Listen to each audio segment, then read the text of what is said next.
Bismillahirrahmanirrahim. Assalamu alaikum.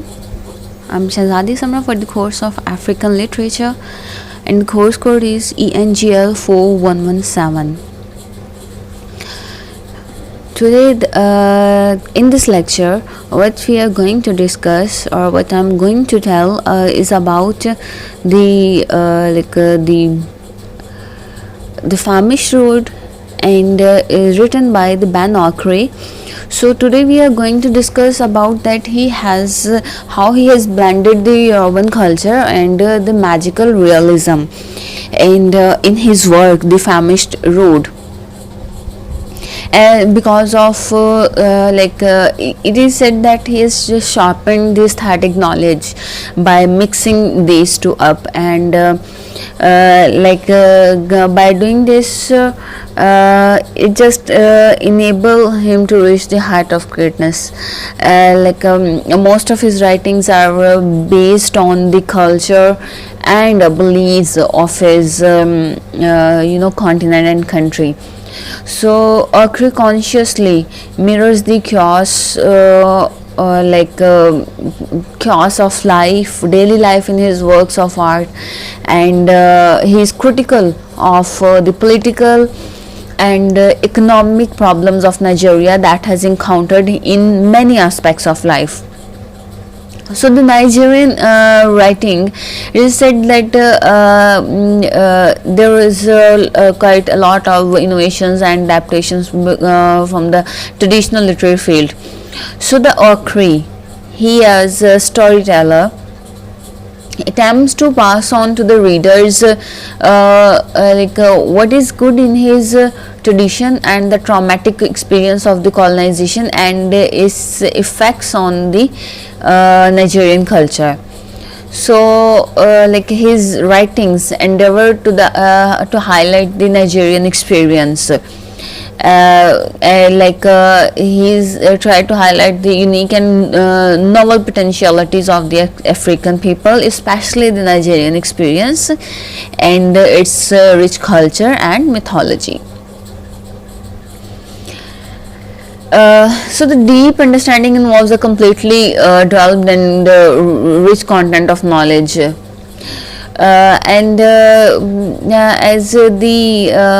is the combination of the urban culture and magical realism that is found in the diction of Ben Okri. So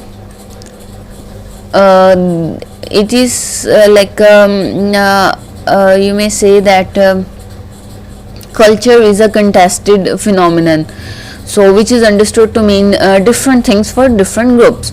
So it is an integrated pattern of human knowledge, basically beliefs and their behaviors. So the culture embodies language, ideas, beliefs, customs, taboos, codes, institutions, tools, techniques, and works of art, and so on. Everything, you may say, every field of life or every department, it does come under the category of culture. So it also consists of shared values, beliefs, knowledge, shared knowledge, shared skills and practice that just underpin the behavior of the members of the social group. So you may say that it is the creative expression, like skills, traditional knowledge and resources, the literature and culture that led the path to discussion in depth. So the Famish Road, as you all are already familiar about the summary, so I'm just going to give a bit of it. As the Famish Road is set at the historical moment and before the Nigerian independence, and it records the adventures of Azaru, who is an Abiku spirit child. And according to the mythical Yoruban belief that the Abiku originated that where a child born dies before the age of the 12 or before the age of the puberty. So and the spirit of that child returns to the same mother many times to be born again. Means the child he is born and then dies, then he is born again and then die, so that the circle that keeps on going. So Zaru is the spirit child, but who decided to stay on earth. It was like he betrayed his Abiku friends. So he decides to stay among the living to face the hard life and rejoice with the loved ones.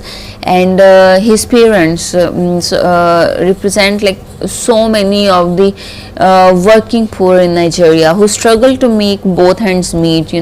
So entire families, they live on hand to mouth existence in most terrible poverty. So we see that as the narrative progresses, the spirit companions of Azaru, they call him back to join the spiritual world and relish the life by staying in the other world. So the amalgamation of the there is an amalgamation of the reality and fantasy throughout the novel. One thing more I want to add that after this, inshallah, in the coming lectures, I would read or make the critical analysis of the text of this work. So let's hope it goes well. So the next is the symbolic mixing of myth and magical realism. So the magical based on the relationship between the culture patterns or the technique. It is said the magical the Flemish road is the method of archetypal approach, and like archetypal approach it is basically featured with the study of magic and religion, tracing numerous myths and beliefs. So the archetype approach, it was the concept given by the psychoanalyst Carl Jung. He says that the archetypal approach is basically that it comes under the category of collective unconsciousness.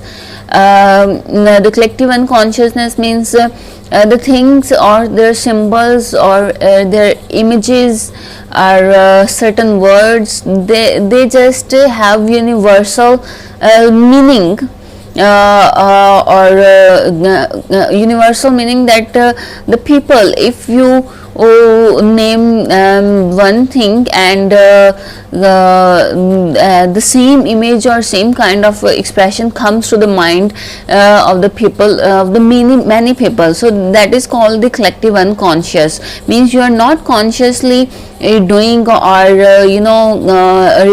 trying to resemble your mental image with the other, but it happens automatically. For example, if I say the word water, what things come to your mind first?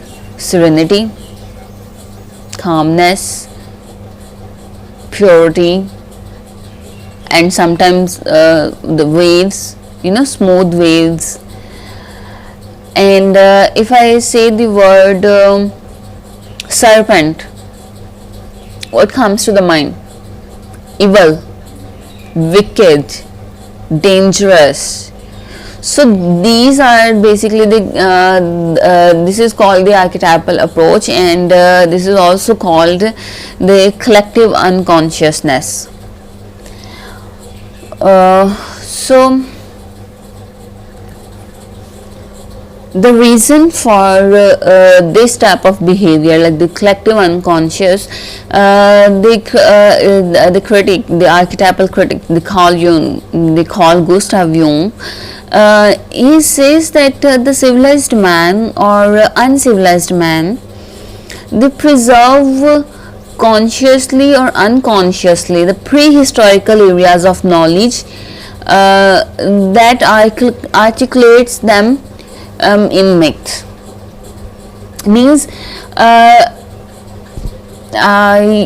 or you can see it in other perspective, like he says that it is this collective, the unconsciousness. The reason for this is because of the literature. So the literature shows the meaning of the certain words, the water, as I said, that it shows serenity, calmness, smoothness, peace, and that is because of the literature. And the serpent, in the literature, serpent is often shown as the wicked, evil, dangerous, poison. So these are the things that this imagery, this expression, and the literature helped, or the literature created this expression. It is the advantage of, you may say, the myths and the beliefs. And this region of collective unconscious in the literature is because of the prehistorical myths or the knowledge that helped the man to have such imagery. So the myth is a message within our humankind that is carried basically over generation after generation. So the characters in the famished road, they do not try to explain the magical things that happen in their surroundings. Rather, they accept them, and they also collectively get impressed and influenced by the happenings and the incidents, like the myth of the Abiku.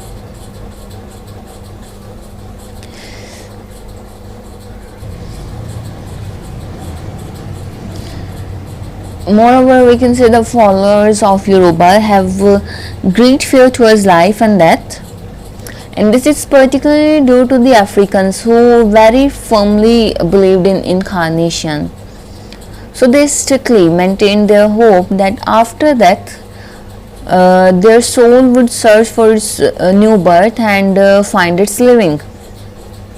So immediately after the birth of a child, certain physical characteristics or gestures of that child, they may indicate that such an ancestor of the family is reborn. So Okri was much oriented with the supernatural system in the Nigeria and familiarized these to the people throughout the world by intermingling or amalgamating the urban culture and the magical realism. So despite the thematic narrative and linguistic diversity in his works, it is possible to see the common approach as the basis of the fiction. Like Okri, his works, they frequently focus on political, social and economic conditions of contemporary Nigeria with its rich source of culture. So his tales depict the problems which beset his homeland, particularly poverty, famine and political corruption.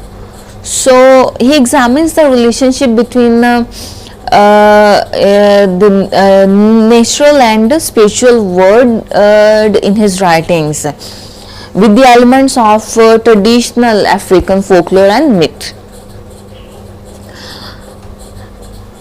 He has given exclusively in the selected novel the myth and the traditional belief of Abiku in the famished road. So the literal sound of the term Abiku is a mystery to non-African readers basically, and we ourselves we also didn't know about the term Abiku until we came across to this work. And no other African writer have mentioned such term or such mythical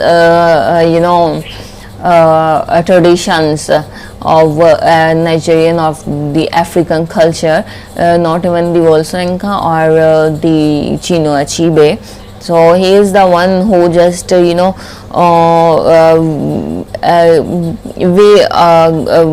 out of the way. So the like he also made the work interesting by revealing the influence of Yoruba community's culture and tradition, especially to the introduction of the abiku. That is a word that refers to a child, who keep oscillating between both words, means he keeps moving like a pendulum between both words in heaven and on earth. So like both words here refer to the word of the living and the word of the dead, the word of the spirits.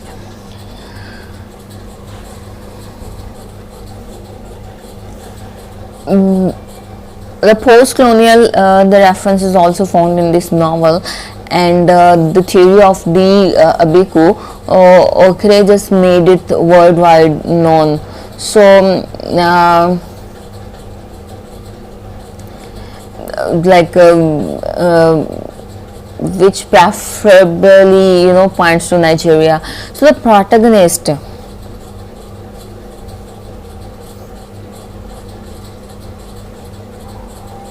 of this work is an abiku child, and the abiku phenomenon is quite popular in West African oral traditions, so amongst the different ethnic groups of Nigeria, particularly the Yoruba. So due to its dual phenomenon, very few Nigerian and other West African writers have drawn on this rich cultural resources as the way to express their national identities. And we didn't find such reference in Chinua Achebe's works or in Volsoenka's work. So the protagonist of this work, he chooses the earthly life, filled with harsh realities to drive here on earth. So throughout through the Azaro, by choosing the earthly life, he attempts to fulfill the social obligation towards his community. Like he explains that the reason for choosing earthly life over spiritual life, and the reason he says that it may simply have been that I have grown tired of coming and going, and it is terrible to forever remain in between. So it may also be that I wanted to taste this this word, and to feel it, suffer it, and know about it, and to love it, and to make a valuable contribution to it, and to have this sublime mode of eternity in me as I live the life to come. But I sometimes think it was a phase that made me want to stay. I wanted to make happy the bruised face of the woman who would become my mother. I didn't put her the whole excerpt of the text. He just explained in this passage, he just explained the reasons why did he choose to stay on earth instead of going back in the world of the spirits.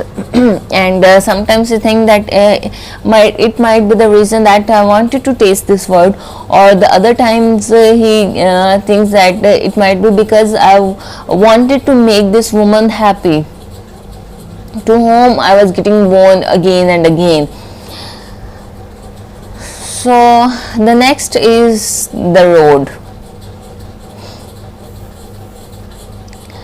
The road, basically, they at the creation of this novel, the road in the title, it travels through the ancient world of the spirits, and is conceptualized within traditional mythology. So Azaru's father, who takes the role of the storyteller and tells him about his grandfather, and he tries to just resonate the memories of the good values of the past. So when he was going back, telling about the past values, he highlights that our people are very powerful in spirit, and sadly that we are forgetting these powers. Now all the power that people have is selfishness, money, and politics. So Azaru's father, according to him, that is the people they are, what kind of people they are now. So in the Yoruba African point of view, evil is comprehended as originated from spiritual beings other than God. So according to the diction of the Okri, is basically the part of the cosmological explanation, is the personification of evil itself. So the Okre took inspiration from the elements of Yoruban oral narratives. So both in the Famish Road and in the trilogy, means sorry, basically this is the trilogy, but we are focusing on the Famish Road only. But the following two novels within the trilogy are the Songs of Enchantment and Infinite Riches. So by in this trilogy, he just made a move towards the mythical casualities that reconceptualizes, that recreated the modes of characterization and the relationship between environment and characters. He just molded or just created another way of perceiving things, another way of perceiving things, and he just created a connection between the mythical environment, between the reality, and between the characters. So the trilogy, it abandons the archetypal character psychology as conceived by realism. As we talked about, as I told you earlier about the collective unconscious, that is basically the reality. But this trilogy, it abandons that archetypal character. We are unable to find that kind of archetypal approach in the characters. So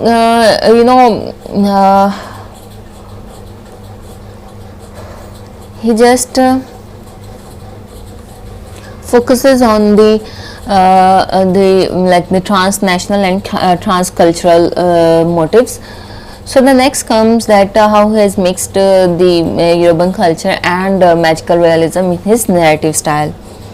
So the language has been described as simple, lucid, and image laden.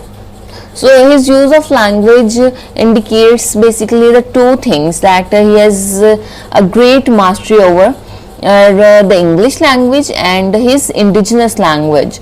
When we'll read the text of this work, we'll get to know that how image laden his work is, and we also get to know that he has mastery over both languages, the African and the English, because he was from African descendant, and but his education and life, he spent whole life in the English countries. So the former reference explains that he has spent and studied most of his life in London. So at the same time, he asserts his belonging to Africa in his choice of local words. So in the narrative style, there is the ethnic and static environment. The magical realism contributes the most favorable literary branch to react to the cultural predicament and determine the post-colonial society.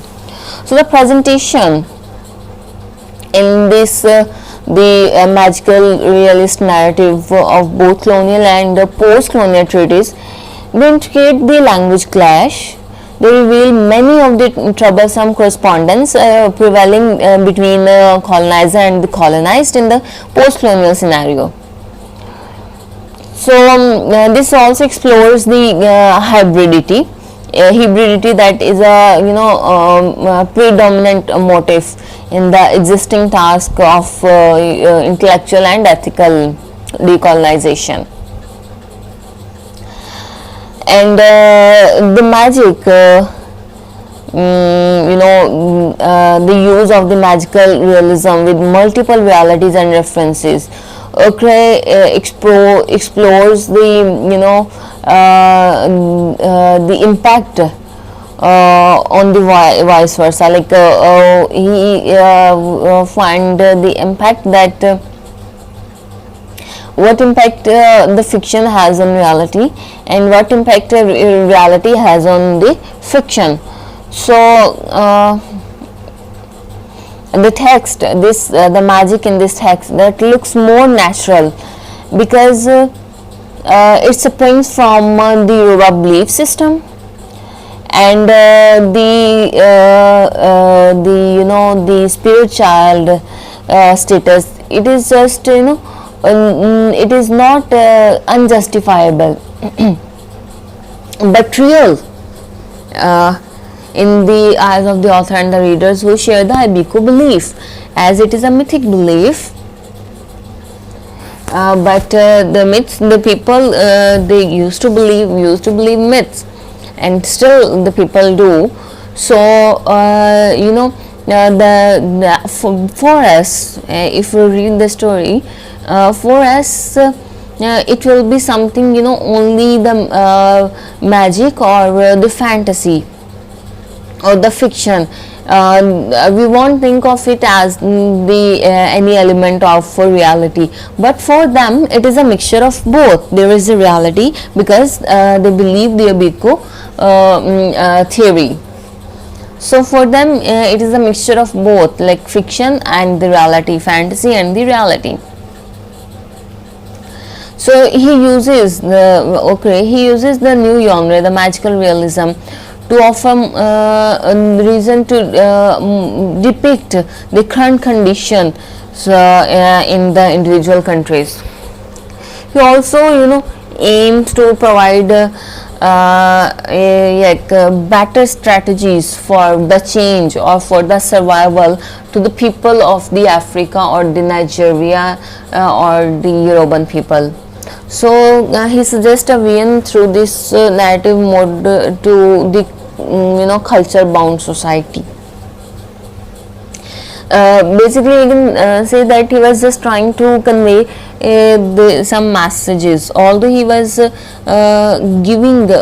talking about the reality, but he was not lamenting about the past. As I mentioned in the previous lectures about the Ben Nokri, that he doesn't believe in lamenting about what happened during colonization and after the colonization. So he wasn't into that. So he wanted to know the people about the African culture, but in a different lens.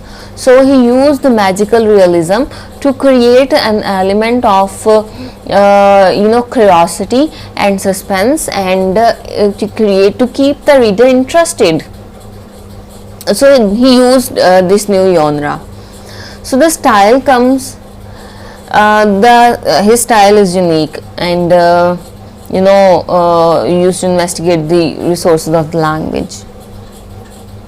So the Yoruba mythologies, they provided a multi-dimensional source for the Nigerian tradition. It is commonly seen that if we mix things with supernatural elements or the magical settings, it just make the things more interesting and gripping. What magical realism is basically the genre of the narrative fiction, and more broadly the art means literature, painting, film, theater, and it also encompasses the range of subtly different concepts, like expresses a realistic view of the real world while also adding the magical elements as they occurred. So through the previous discussion and this lecture, we can see that he has just incorporated the Roman culture and the element of magic in everything into this work, like in the narrative technique, in the language, the narrative style, in the diction, in everything he has incorporated that technique. And the reason for this, that he wanted to make things interesting, and he wanted to introduce the new aspect of the African culture to the non-African people. So the magical realism is a mode of basically the storytelling which surprises the readers in a realistic context. He wasn't lying, he was presenting reality, but he was using magical realism.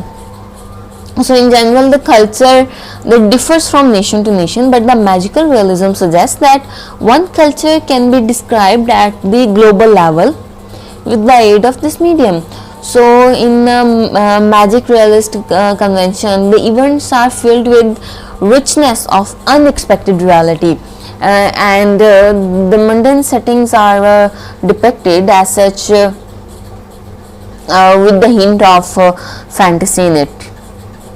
You can say that the magical realism can be the higher part of the reality, and the writing of the ochre, it comprises the magical realism, and it is just his mode of writing, and in order to elevate the cultural study, and in order to make the cultural study more interesting.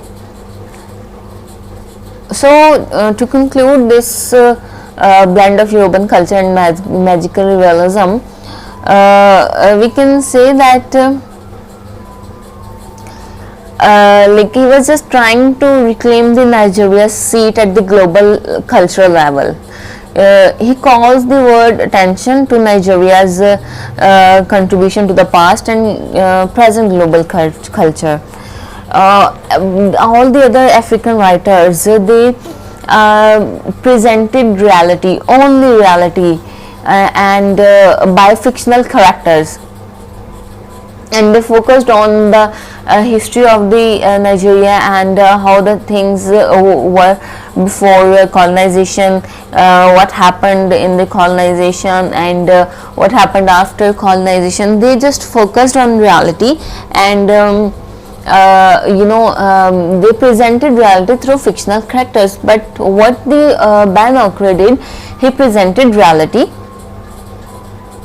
but through creating a fiction, magical lens. Means he was talking about reality, the Biko theory. He was telling the reality, but the people, for the non-African culture, it is like a magic, it is the supernatural elements. So he was just using the magical realism to make or to show the various aspects of your culture, and to make it more interesting for the readers of.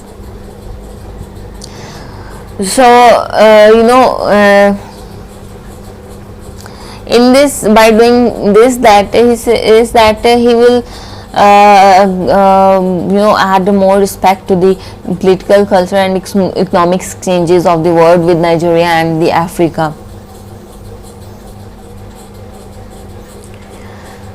uh, on one hand we can say that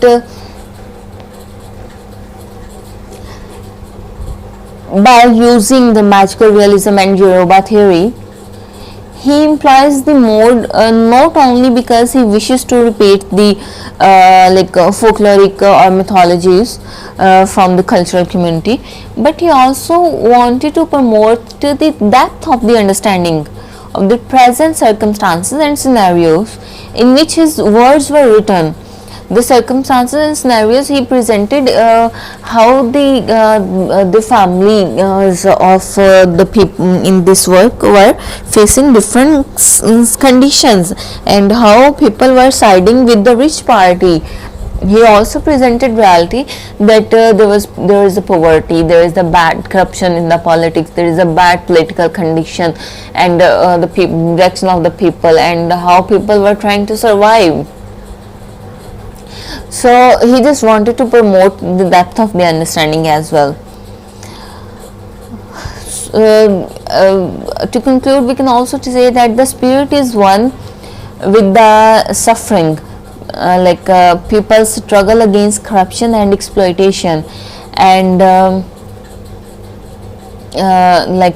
Okra just brings out the society's responsibility that made him the static and intellectual theorist, and he just bring out the society's responsibility by depicting the story that he gave the notion of hope at the end of the story when the Azaru's father was fighting with the spirits in his dream for the 2 days. He remained unconscious. So after 2 days he survived. He recovered, and after that fight, the mantle fight, Azaru, the spirits, they stopped just torturing Azaru. So he shows at the end, the Okra shows the hope, positivity, that it is in the hands of the Nigerian people to survive. So he says that it is in the hands of the people to mold the fate of their nation. So that is how you may say that he just ponders over the responsibility of the society, and that is the huge responsibility, that to in order to change, bring change in the society, you have to do things, you have to start doing things. So that is all about the blend of the urban culture and the magical realism. I have put references. You can search on your own more about it, and thank you for your patience. Stay blessed.